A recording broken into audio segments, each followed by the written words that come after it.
Hi అండి. Hello, నమస్తే. ఆహ్, పోలీసులు ఇప్పటికే రంగంలోకి దిగారు. రేపు మాజీ ముఖ్యమంత్రి వైసీపీ అధినేత జగన్మోహన్ రెడ్డి చిత్తూరు జిల్లా పర్యటన నేపథ్యంలో ఎక్కడ చూసినా కూడా పోలీసులు ఆంక్షలు పెట్టడం జరిగింది. మరోసారి చిత్తూరు ఎస్పీ ఒక క్లారిటీ ఇవ్వడం జరిగింది. ఎట్టి పరిస్థితుల్లో కూడా 500 మందికి మించి రాకూడదు. అదేవిధంగానే హెలిప్యాడ్ వద్ద ఏదైతే మాజీ ముఖ్యమంత్రి దిగేటటువంటి హెలిప్యాడ్ వద్ద పుష్పగుచ్చాలు ఇవ్వాలని, అదేవిధంగా పూలమాలలు వేయాలని, లేదంటే వాళ్ళ అధినేతతో మాట్లాడాలని, ఎక్కువ మంది వస్తే అనుమతించేది లేదు, కేవలం 30 మందికి మాత్రమే అనుమతిస్తామంటూ కూడా ఆయన మరోసారి చెప్పడం జరిగింది. అయితే ఇప్పటికే ఎందుకంటే రాష్ట్ర వ్యాప్తంగా చాలా ప్రాంతాల్లో మాజీ ముఖ్యమంత్రి పర్యటన సందర్భంగా కొన్ని ఇష్యూస్ అయ్యాయి. ఆయన కాన్వాయ్ కింద పడి ఒక కార్యకర్త చనిపోవడం, మరోవైపు పెద్ద ఎత్తున నాయకులు, కార్యకర్తలు, లేదంటే రకరకాలుగా వీళ్ళందరూ వచ్చి ఆయన పర్యటనను కూడా రకరకాల రసాభాస చేయడం, ఇదంతా కూడా కాస్త ప్రభుత్వానికి కూడా కాస్త తలనొప్పిగా మారింది. అయితే ఈ మామిడి రైతులకు సంబంధించి ఆదుకోవడానికి నేను వస్తున్నానంటూ కూడా చెప్పిన నేపథ్యంలో ఇప్పటికే మామిడి రైతులకు సంబంధించి ₹4 ప్రభుత్వం సబ్సిడీ ఇస్తే ₹8 పల్ప్ యజమానులు ఇవ్వాలంటూ కూడా ప్రభుత్వం చెప్తుంది, ఆదేశాలు ఇవ్వడం జరిగింది. అయితే అది ప్రాసెస్ జరుగుతూ ఉంది అనుకోండి. కానీ జగన్మోహన్ రెడ్డి పర్యటనకు సంబంధించి అడుగడుగునా అడ్డంకులు సృష్టిస్తున్నారు. ఎందుకు మా అధినేతను చూస్తే ఎందుకు మీరు ఈ రకంగా ఉలిక్కి పడుతున్నారు, ఎందుకు ఇలాంటి ఆంక్షలు దేనికి? ఆయన పాటికి ఆయన వచ్చి రైతులతో మాట్లాడి దాని తర్వాత అక్కడి నుంచి కూడా వెళ్ళిపోతారు. ఆ 2 గంటల పర్యటనకి ఇంత హడావుడి, ఆర్భాటం, లేదంటే ఈ రకంగా ఉలికిపాటు పడడం ఇవన్నీ ఎందుకంటూ కూడా వైసీపీ చెప్తుంది.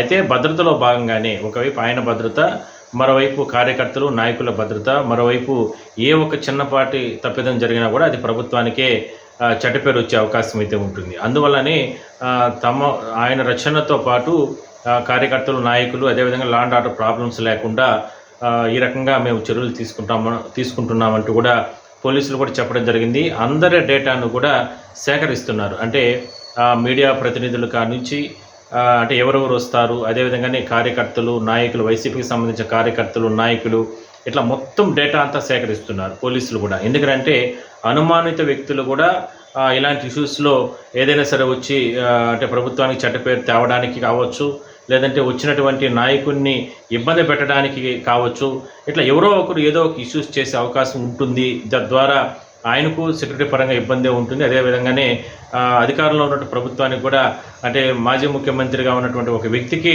ఈ ప్రభుత్వం అంటే భద్రత కల్పించలేకపోయింది అనేటటువంటి మాటలు కూడా వచ్చే అవకాశం ఉంది. అందువల్లనే పోలీసులు రంగంలోకి దిగడం జరిగింది.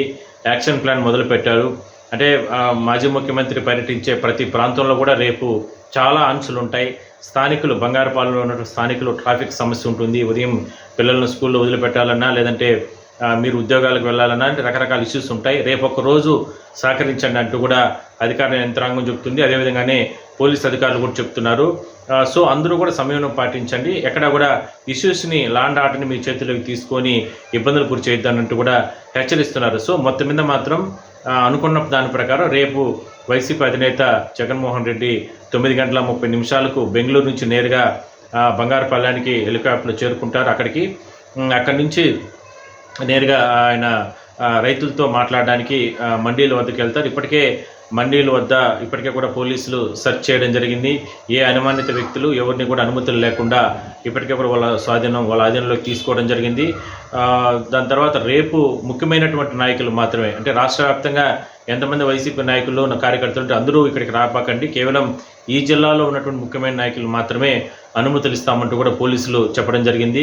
ముఖ్యమైన మాజీ మంత్రులు కావచ్చు, మాజీ ఎమ్మెల్యే, వీళ్ళందరికీ కూడా పర్మిషన్ ఇస్తున్నారే కానీ కేవలం అంటే లిమిటెడ్గా ఒక 500 మందికి మాత్రమే ఇస్తున్నారు. సో దానివల్ల ఆయనకు కూడా ఇబ్బంది ఉండదు.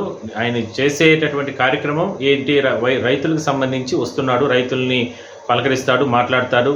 ఒకవేళ ఏదైనా పొరపాట్లు, ప్రభుత్వ లోటుపాట్లు ఇవన్నీ ఏదైనా ఉంటే ఆయన మాట్లాడే అవకాశం అయితే ఉంటుంది. కాబట్టి దానికి మేము ఎక్కడ కూడా అడ్డు లేదు.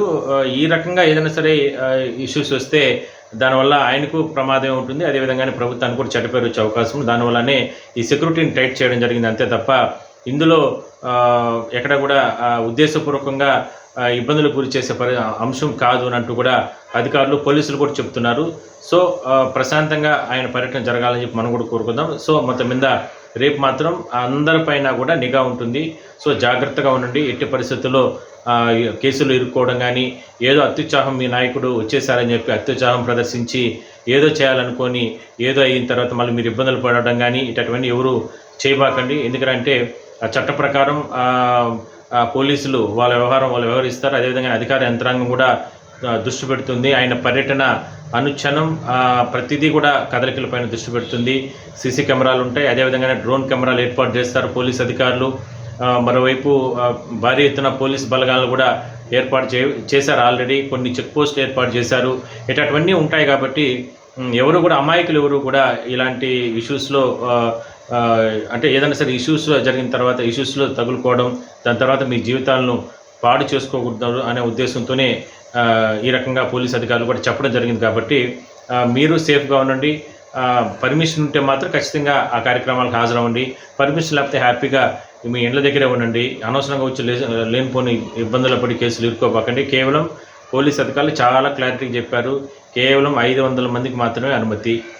ఏది రైతులు సంబంధించి ఆయన మాట్లాడే ప్రాంతానికి మాత్రం మండీల వద్దకి, ఇంకా హెలిప్యాడ్ వద్దకి కేవలం 30 మందికి మాత్రం అనుమతి. ఈ రెండు చాలా క్లారిటీ చెప్పారు. ఆ రకంగానే రేపు పోలీసులు చాలా చర్యలు ఉంటాయి.